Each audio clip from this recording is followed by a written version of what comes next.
quello che chiederemmo a tutte le consigliere e consiglieri che non hanno votato il nostro testo, la domanda è: scusate, ma per voi quanto tempo deve passare prima di rispondere a un malato magari terminale con sofferenza insopportabile? Quanto tempo deve lasciar passare la ASL per dare una risposta? Perché se voi sottointendete la parola mai, mai non è possibile, perché c'è il dovere da parte del Servizio Sanitario Nazionale e regionale di rispondere. Se voi rispondete mai, vi troverete una esposto denuncia, magari del malato, magari con l'aiuto di Filomena Gallo, perché questo diritto sia rispettato. Marco Cappato, in una conferenza stampa online convocata dopo il voto del Consiglio regionale Veneto contro la proposta di legge popolare sul fine vita, mette in chiaro la questione. La proposta di legge chiedeva tempi certi, 27 giorni, perché la richiesta di un malato venga presa in esame dall'ASL.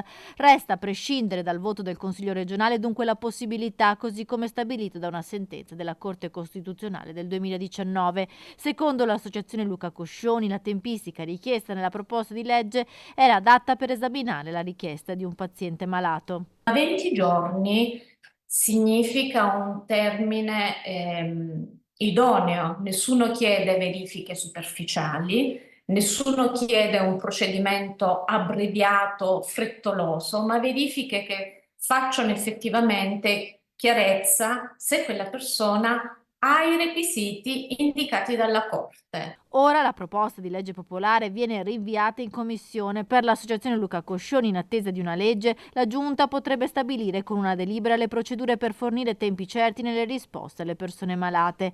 Dopo il Veneto, la lotta dell'associazione Luca Coscioni continua e domani verranno inoltre depositate le firme anche in Lombardia.